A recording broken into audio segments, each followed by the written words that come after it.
All right, I'm hoping, Jonathan, that we're live. I've never done this before, and I can't imagine a better person to do it with than Jonathan Cahn, my husband and my great friend for so many years. And you are a spokesman for the saints.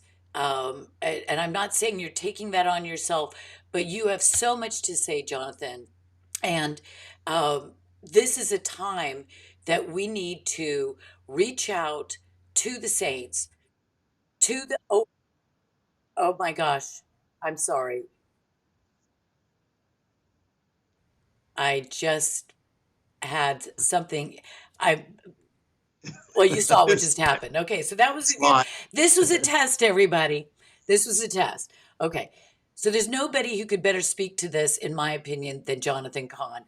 And so my first question to you is, Jonathan, why is this election more important? I feel like Passover. Why is this election more important than all the other elections? Yeah, every year, Elizabeth, every election we have, you people will say the last few years, well, this is the most critical one, and it probably was up to that point. But there has never been an election where everything has been hanging in the balance as it is now. The stakes, I have never seen the stakes so high. On one hand, we have a radicalized agenda in the part of the Democrats. It has never been so radicalized. Even some Democrats are shocked by what's happening. And yet, on the other hand, it's kind of like, God gave us a window, and it's not about the man, it's not about a party or a person. God gave us a window 4 years ago, and that is to an extension of time, which kind of floored everybody. Now we're coming to the end of this window, and the thing is that everything is at stake. Everything's on the line. The issue of life is on the line. On one hand, we have a president who's been the most pro-life president of any president. And again, I know we're going to talk about it. It's not about the personality. It's not about the tweets. It's about the issues. This is life and death. So we have the most pro-life president we have ever had on one hand, and we even have the chance of turning that back with the Supreme Court, turning back death. On the other hand, we have an agenda. Sorry, We have that's coming from the Democrats, which is the most pro death John, agenda. so sorry. I, It's live, everybody. I know what's happening. Just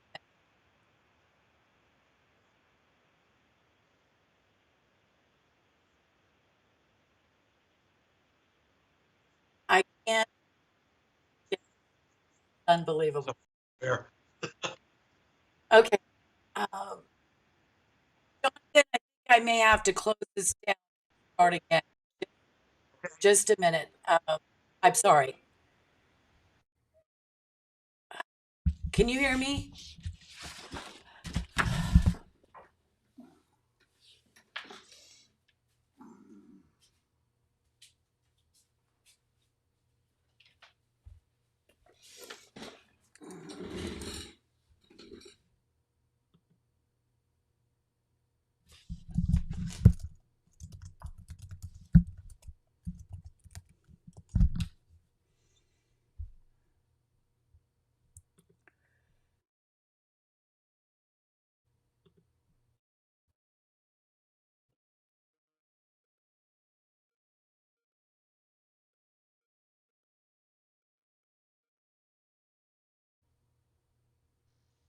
Jonathan, I that is the weirdest thing. I'm so sorry.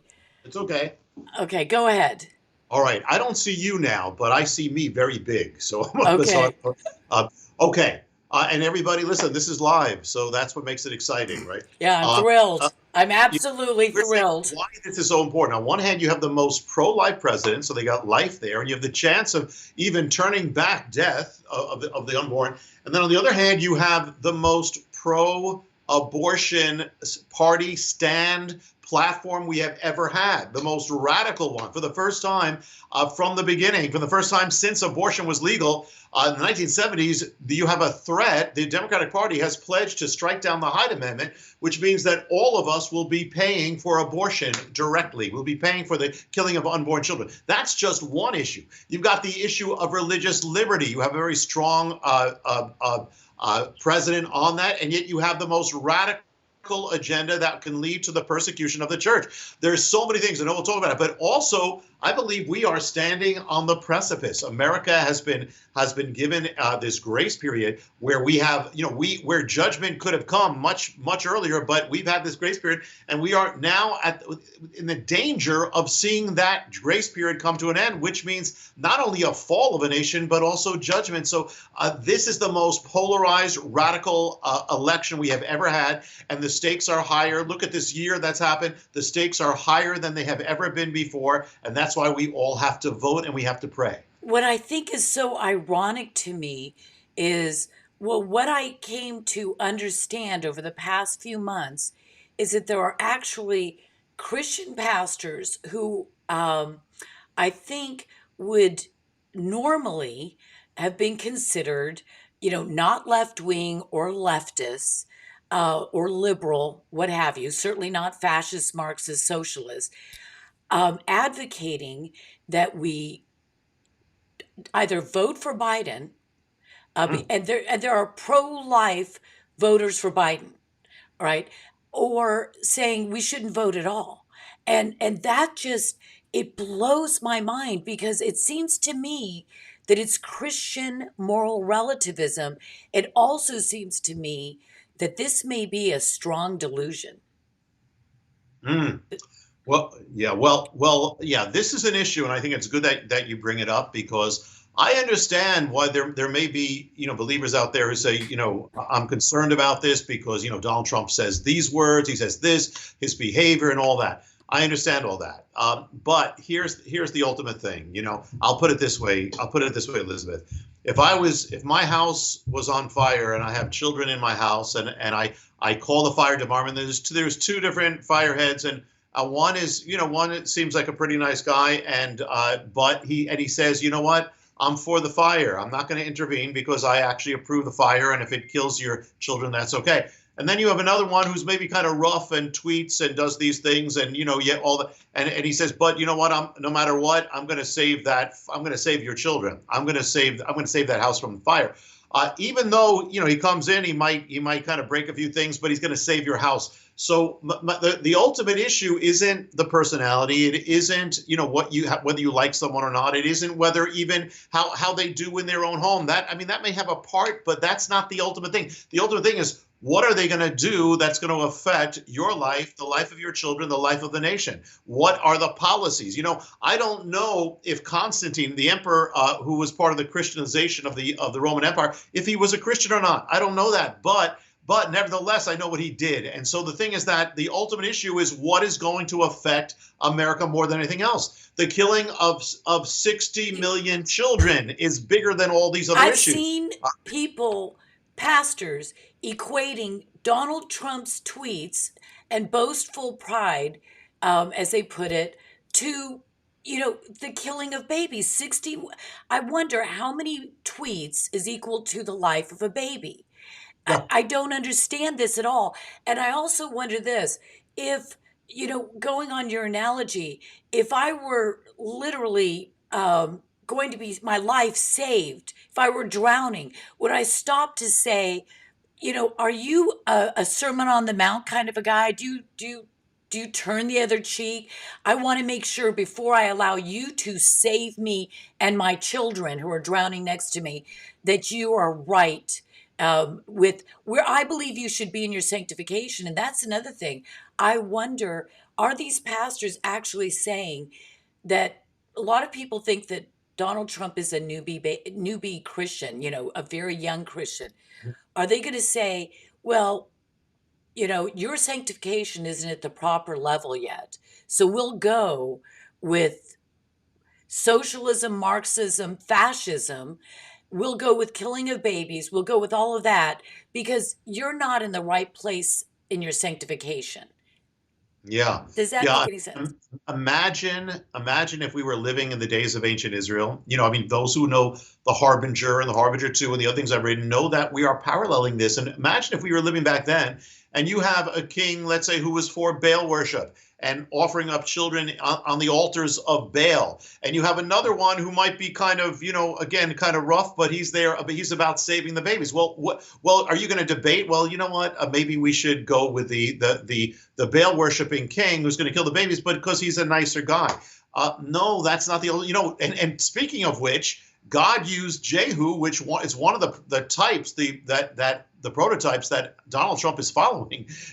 Jehu was a wild guy. We don't know where he was at with the Lord, but he was a wild guy. Yet he was used to end Baal worship, to go against immorality. God uses the unlikely things. So, and it's not saying that these things aren't issues. It'd be nicer if the personality was, this way or that way. That's all fine, but that's not the ultimate thing when you compare it, as you said, rightly, how many tweets are worth a life of a baby?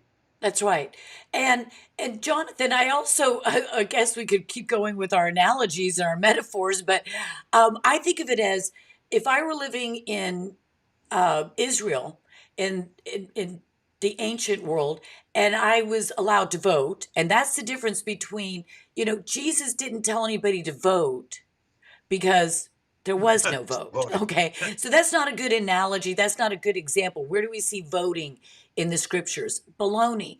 But if I had Nero and his vice president was Diocletian, and I'm not a Constantine fan, okay? But say he had Polycarp, like a Mike Pence, as his second in command, and I'm not a big Constantine fan. Would I choose Constantine and Polycarp over Diocletian and Nero? the Yeah. the cognitive dissonance.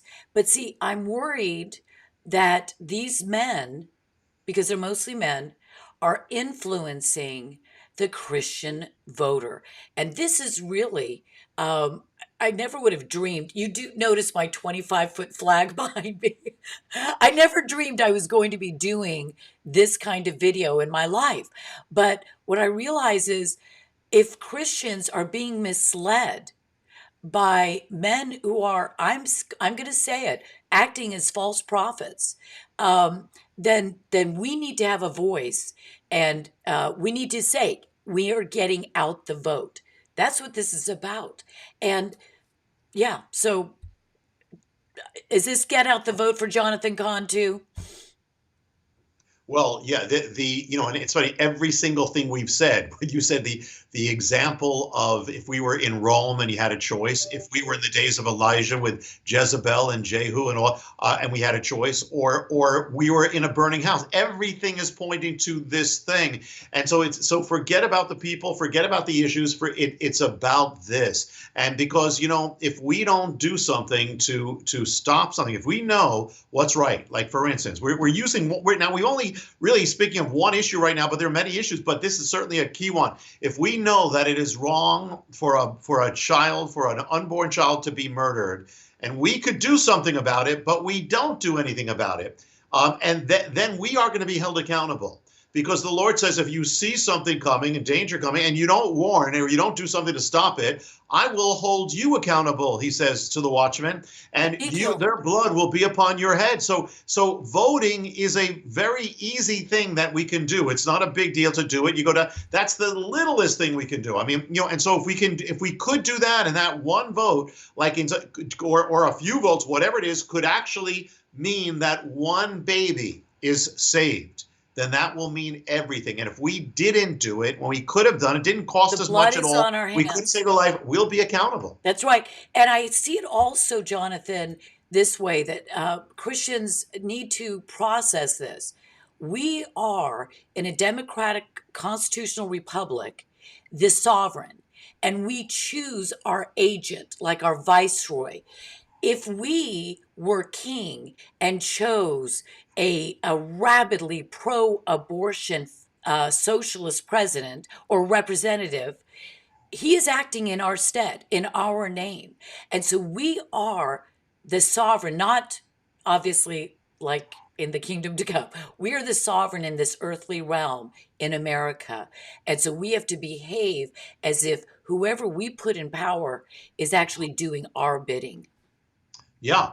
Yeah, and so therefore our hands are covered if we are part of, if we elect someone, if we had a part in electing someone who said, for instance, we're going to expand abortion, we're going to have you. By the way, if this thing happens, if this, as the Democrats have pledged to strike down the Hyde Amendment, your money, your tax-paying dollars are going to go directly to the killing of the unborn. Now, and you voted for it. So that's where the stakes are before the Lord, and not just for our sake, but for the sake of those children. And that's just one. But what now? Here's another one. Biden has promised, and the Democratic Party has promised to make first priority the passing of what they call the Equality Act. The Equality Act basically is going to be this. It's going to, if it gets passed, and by the way, if Biden gets elected and the Senate turns Democratic, it's going through. And it's going to mean that the government is basically not going to recognize, I mean, this is a kind of oversimplification, but but the government is officially not going to recognize gender, male and female, meaning all that stuff. Yes, you will.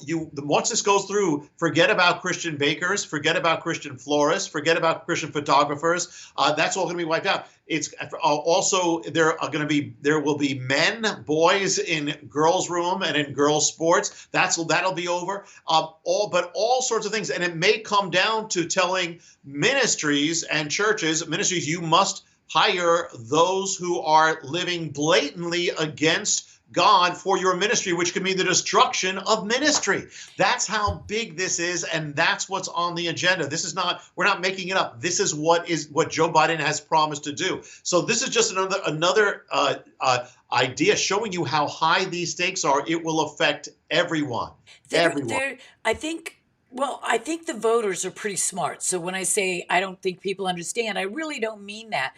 I do mean that anybody who doesn't understand that there is a plan in place, many plans. Abortion is so stark, it needs to be spoken of, because we're talking about choosing life and choosing death. And if you're a Christian and you're choosing death, then you need to re-examine yourself and your walk. Are you in the faith? And I mean that. But what the Democrats have seen is that Donald Trump, which I believe was God's blessing on America, his administration, and I believe this is a test, they see that the game has changed. No more. Hispanics are 40 and 50% for Donald Trump. Black Americans are moving away from the Democratic Party. They know right now that this is, if they win, they are going to put in concrete in the structure of our government ways that will prevent any president like Donald Trump or Mike Pence or any of the other men and women that we know that we would vote for. That will never happen again. They will stack the court. We will have 6 new leftist judges, and that cannot be turned over for generations. They will eliminate the Electoral College if they can. They will put into law abortion laws that prevent us from ever addressing abortion again or overturning it. Everything that Donald Trump has done by the grace of God and the power of God will be overturned, but Democrats conceivably could be the one and only party that can be elected for generations to come. Yeah, that's a real threat, because this is not just something you're saying, or those who are conservative or Christian are saying. This is something that the Democrats themselves have been floating in the wind and talking about doing, which is exactly that: stacking the courts, changing the Supreme Court from 9 justices to keep on adding. So they will always vote in this way, a vote for the Democratic policies. Number 2, as you said, they've talked about eliminating the Electoral College.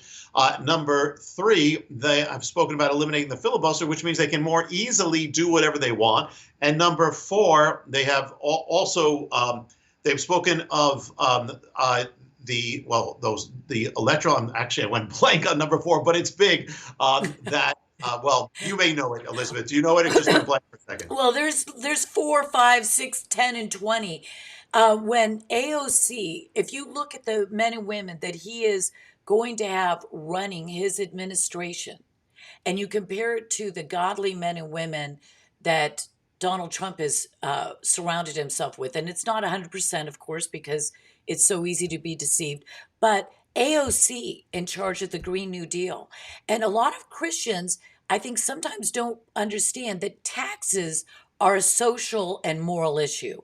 The Green New Deal and is a social and moral issue. Our foreign policy is a moral issue. It's not just about Yes. babies and sexuality and marriage and education. It's about a much grander scheme. Well, yeah. Socialism is anti-God. It is about, I mean, it's everything. It's about Israel. The Democratic Party, I'm talking about foreign policy. It's about all the, it's is twice as likely to be against Israel than a Republican. And by the way, the number four was, if you can believe this, adding states. They talked Oh, about I adding forgot. making Washington D.C. on the 51st state, making Puerto Rico. So, but the reason for it is so then from then on, there will never be any other president but a Democratic president. They will completely seal America's direction, the way where it's going. So it is so gigantically radical. We have never had these stakes before. And at the same time, to have it this way when we are at such a precipice morally, spiritually, if the political realm goes. Now, listen, we're not saying, and I know we're not saying that the answer is politics. The answer is not politics, but the political realm is a window. It can open the window for revival, for return, or it can close the door on religious freedom. So that's why it's crucial. We have this window. Without the answer is revival. Ultimately, the answer is going to be that. But the political realm has a big part of this to allow for it or to suppress it. And if you guys, you think that we're just talking this way, if you read about the stories of persecution in Eastern Europe and that, well, that will be coming to America if it goes in this direction. This is, another thing when I mentioned the Equality Act also says in it that basically no pastor, no Christian, no anyone can appeal to the Religious Freedom or Religious Restoration Act. So it's literally striking down religious freedom. That It's the First is what Amendment Joe is Biden gone. has promised to do as his priority. With socialism, fascism is just a type of socialism. It's not a far right; it's a far left thing. Anarchy is far right. Fascism, socialism, Marxism, all of these things, what they have as a central ethic is that government is God, man is God. Conservatism, which I don't like that terminology, but freedom or godly government or lawful government, whatever, on the other side to the right is God is God. And He is our authority.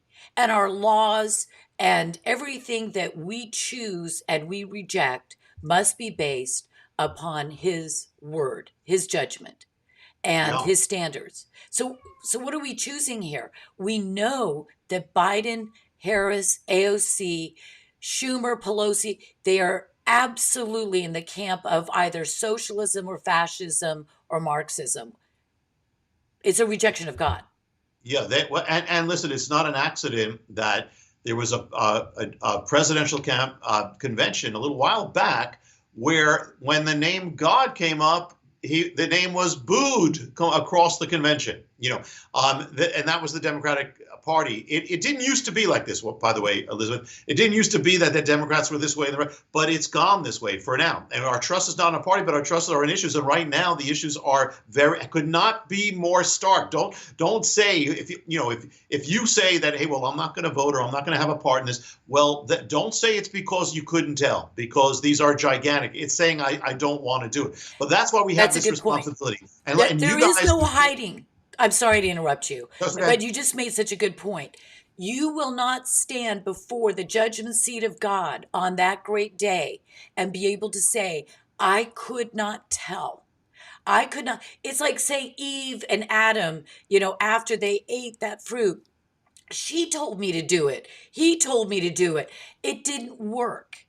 we fell. Okay, it didn't work. There will be judgment, and we will be judged according to our works when we're standing on that, and you, as a sovereign, part of the sovereignty of this country, you're choosing life or death, truth Yeah. and And justice versus. it is everything. Listen, if you go to church and you value religious freedom, this is going to affect your church ultimately. It's already, you've watched already what's happened in this, pandemic, how many times it's been liberal and democratic governors and others who have come down especially hard on the church. Well, that's just a shadow of what will happen. All these things, religious freedom, religious liberty is at stake. Ministries are at stake. And if you have, for instance, you have children or grandchildren, what's going to happen to them? Well, if it goes this way, they're going to be indoctrinated from about kindergarten, indoctrinated against the ways of God. So if you care about not only America, but care about your family, you got to do something. And you might say, well, you know what, the polls are saying this. Well, we don't know what's going to happen. It's in God's hands. But it doesn't matter. You still did what you could do. You need to do that. And the other thing is, on top of voting, the other thing is this: we must pray as never before. Okay, we need to do that too. That's the ultimate thing. We must pray. I've called for a day of prayer and fasting tomorrow. And Elizabeth and Joseph have been with WND have been gracious enough to put that up there. But tomorrow, listen, I don't care where you are, who you are, who you're with, your churches, you're alone. Set this day not only to vote, but set this day to vote with your prayers before God, because he says, if my people who are called by my name will humble themselves, pray, seek my face, turn from their evil ways, I'll hear from heaven, forgive their sin, and heal their land. So take this day. If you can fast, fast. But if you can pray, pray. But let's do all those things because God is still on the throne. This is a day of judgment. The Lord is always, somebody said, I heard, well, Jesus doesn't vote. No, he doesn't vote. He judges. He judges, and he will judge our actions. And I believe this is a test because we have had this restoration, this return. No, and we'll never be at a perfect system of government until the kingdom of God and the Lord's return. However, we can always strive for revival, strive for holiness and righteousness. And that ship has been turned back toward God, or we've turned back toward God. And he's saying, now what are you going to do? That's how I see it. When you read the prophets, he said, I called them. No matter how many times I called to them through my holy prophets, they rejected me. So I will send them strong delusion. And Well, Elizabeth, I know that we are going to do another program on the Harbinger yeah, too. But I'll just mention something here that relates. Before 2020 came, I was praying and saying, "What's the next book, Lord?" And it was this one because I've held off for a year since the Harbinger.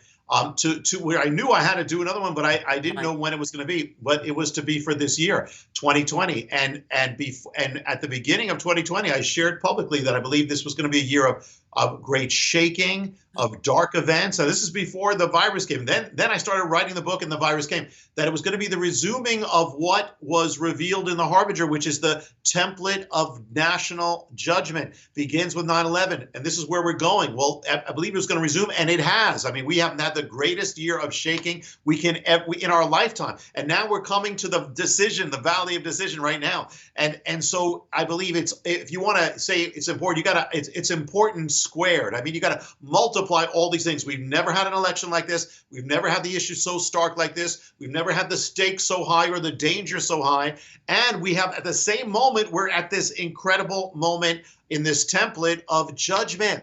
And so you want to put everything and then add that on top of it. This year, in fact, I won't go into it, but I'll tell you this, Elizabeth, when we do our interview on it, I'll do it. But for years, I was looking at the year 2020 because of, not because of an election, but because there's a biblical mystery pointing to this year, 2020. And so I said, Lord, is this going to be a year of great shaking? And it was. But it also, as we head to the close of it, are we going to seal this for God, or are we going to seal this in an agenda that closes the door? That's how important this is. You are so right, Jonathan. I don't know how much more time I have with you. Would you let me know so I can know whether I should ask another question? Why don't we go 5 more minutes if that's okay with you? 5 minutes. I Yeah, I want to can do talk that. about lawlessness, chaos, destruction, burning, and the giving over to this turning into the way that elections are responded to, and the way that intimidation and violence is used. And cancel culture, of course, is just violence of a different type to suppress and terrify. It's actually it's terrorism. It's local terror. I mean, in it's terrorism, not to be mistaken with Islamic terrorism. But that's what it is. Where are we going with lawlessness in this country? Yeah, we are what we're watching, Elizabeth, is we're watching the middle disappear. We're watching the grays disappear, Yeah. and we're getting extremism in every way. Now there's a good extremism on our part if we rise to become radically for the Lord and radically lights for this hour. But there's extremism on the other side. So much so, I mean, you're near Washington. I'm near New York. They're boarding up New York. They're boarding up. They're Flyboard they're cities. boarding up the Empire State Building. They're boarding up Washington. And we the risk we have a risk of America coming apart. That's again, and that's, by the way, these are some signs of judgment. When I wrote The Harbinger 8 years ago or so, or when it came out, I wrote about what's like the next stage, and I talked about the shakings that come, and one is civil disorder, Yes. of judgment. One is the dividing of the nation, the breakdown of infrastructure. We're seeing all these things right now, and so that tells you how much we have to be a light with our vote. You are the light of the world. I'm saying this, you are, Elizabeth, but I'm saying to everybody, you are the light of the world.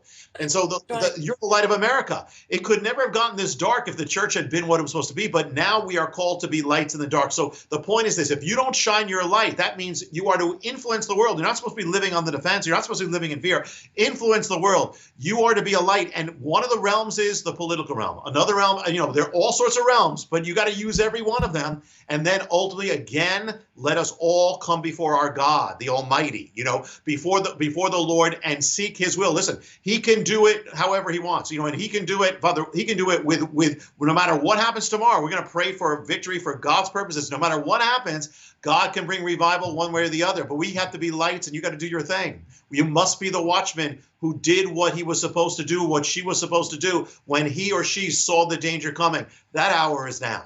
To him that knoweth to do good and doeth it not, to him it is sin. And that's what we're faced with. We have a choice to do good or to do evil. And it's that stark. Jonathan, we could go on. I literally could go on with you for hours. This is so exciting. I want to um, just reaffirm that we are going to watch the channel, because we are going to be doing an in-depth interview with Jonathan on Harbinger 2, a very important book. And I'm also going to be inviting Jonathan in the future to come on. I'm going to be doing Hebrew, teaching Hebrew for a method of Bible study. And so I want to talk about, just forget the politics and talk about the scriptures with Jonathan as well. So hopefully that's in our future. Jonathan, what are you doing tomorrow besides voting and fasting and praying? Are you going to be are you speaking at all? Are Um, you? well, I'm going to be on a number of forums, like calls, that they're, I don't know, Zoom and Skype across the country, because people have asked me to come in, so I'll come in on a few different ones during that time of prayer. I'm going to be fasting. I'm going to be praying. I'm going to be doing everything I have to do, but I'm going to be fasting and praying, and I'll be fasting with you. embracing myself and watching and be ready and being All ready. right. Well, thank you, Jonathan, for joining me. This has been a pleasure. Everybody, you have to get out and vote. It is the Christian, biblical, godly thing to do. And Jonathan, you get out and vote. Thanks a lot. Bye Thank you, Elizabeth. bye. Bye. Okay, now I got to try to figure out how to turn this off.